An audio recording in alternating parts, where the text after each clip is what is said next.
A gente abre espaço no Nesp Notícias para uma discussão sobre a descriminalização do porte de drogas para o consumo próprio. Esse assunto está em votação no Supremo Tribunal Federal. Muitos países têm avançado na questão que agora começa a ser discutida aqui no Brasil. Para conversar sobre a importância dessa votação e sobre como esse assunto pode ser abordado entre crianças e jovens, nós recebemos a presidente do Núcleo de Drogas do Conselho Regional de Psicologia de Bauru. É a psicóloga Juliana Bizetto. Juliana, muito obrigada por sua presença aqui no Nesp Notícias. Obrigada pelo convite. Juliana, o STF está discutindo a descriminalização do porte de drogas para o consumo próprio. Muita gente confunde essa discussão com a liberação do consumo. Explica para a gente qual seria a diferença. Então, na verdade, a descriminalização simplesmente significa que usar drogas não é crime. Ela não legisla sobre o comércio de droga, sobre a proibição da droga, isso é a liberação.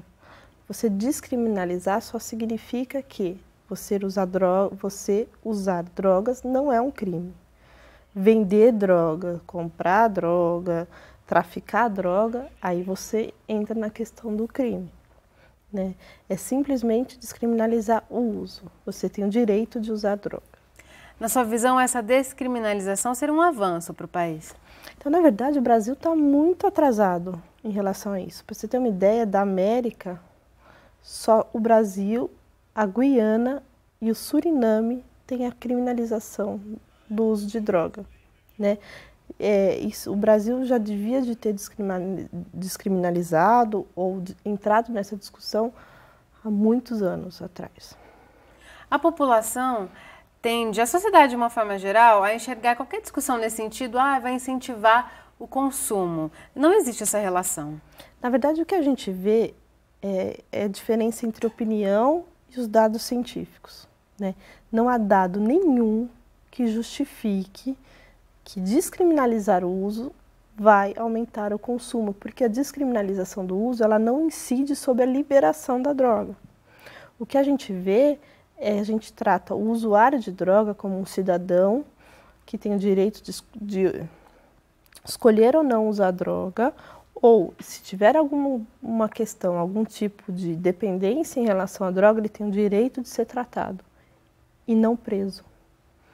É simplesmente isso. Falando em dados, Juliana, a população carcerária presa por porte de drogas aqui no país, ela triplicou nos últimos anos.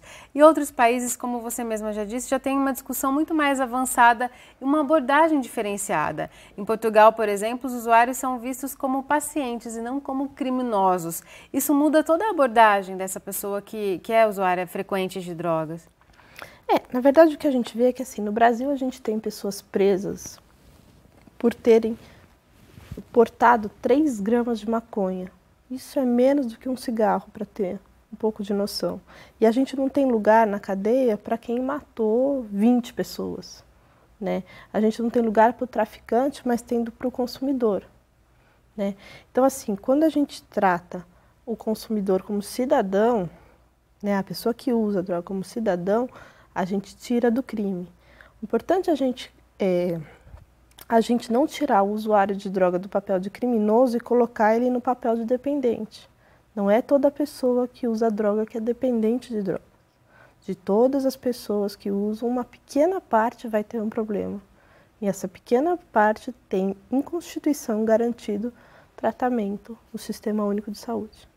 Existem drogas lícitas que causam muito mais dependência que as ilícitas? Sim, a droga que mais causa dependência, tirando a heroína, que a gente não tem no Brasil praticamente, é o tabaco.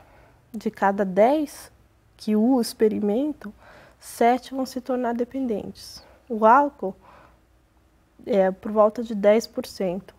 Cocaína vai para 3%, né? E a maconha um pouco menos, né? Então, assim, é importante dizer que a questão da proibição do que é uma droga lícita, do que é uma droga ilícita, ela tem muito mais a ver com comércio, com lucro, do que com o dano que a droga causa. Até porque a droga que mais causa dano na sociedade é o álcool e não o crack. para os pais, Juliana, que se preocupam com o consumo, com a dependência causada pelas drogas ilícitas, como que eles podem fazer essa discussão em casa, com os filhos, principalmente os jovens, se é que existe um aumento do consumo quando eles estão, né, nessa faixa etária da vida? Então, quando a gente não fala, a gente tem um fenômeno que é muito... A gente tem que educar as crianças. E educar é sobre todos os temas. E droga é um dos temas, né?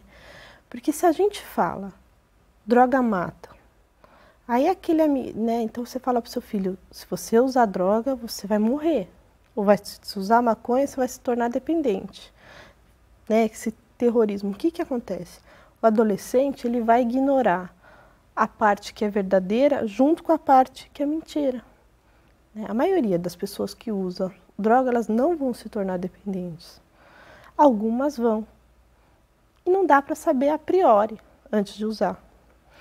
Então, o que acontece? Quando eles veem que usou e não aconteceu nada, eles diminuem o risco potencial que toda droga tem, sendo ela lícita ou ilícita. Da mesma maneira que a gente vê, por exemplo, mais fácil de falar é a questão do álcool, né? Da mesma vez que a gente vê festas infantis com álcool, a gente vê jovens bebendo muito cedo, né? E a gente vê também um silêncio muito grande, pais bebendo muito na frente dos filhos, né? Casas lotadas de álcool, né? Então, assim, a gente tem que educar as crianças, os adolescentes, para saber os riscos que você corre usando qualquer tipo de droga, mas não aterrorizar, né? E como essa discussão pode ser feita na escola? E ela é feita em algum nível hoje nas escolas? Então, o que a gente vê nas escolas são programas que aumentam essa questão do terrorismo em relação às drogas. Muitas vezes eles são dados, inclusive por policiais, mostrando que esse foi preso, esse morreu, esse foi para o crime. Quando a gente vê que a relação uso de drogas e crime, ela é muito mais social do que por causa da droga, né? Então, assim, a gente vê muito terrorismo. E a gente não vê escolas abordando de uma maneira, na verdade existem poucas, de maneira natural. A droga sempre existiu na história da humanidade, nunca existiu, nem entre os indígenas, nem entre povos primitivos, uma sociedade livre de consumo de drogas. Na verdade, o que a escola precisava é assumir isso e cuidar das pessoas, ensinar a usar, né? Quando a gente fala ensinar a usar, as pessoas falam, nossa, mas como que vai ensinar a usar? A questão é se beber, não dirija. Ninguém está falando não beba.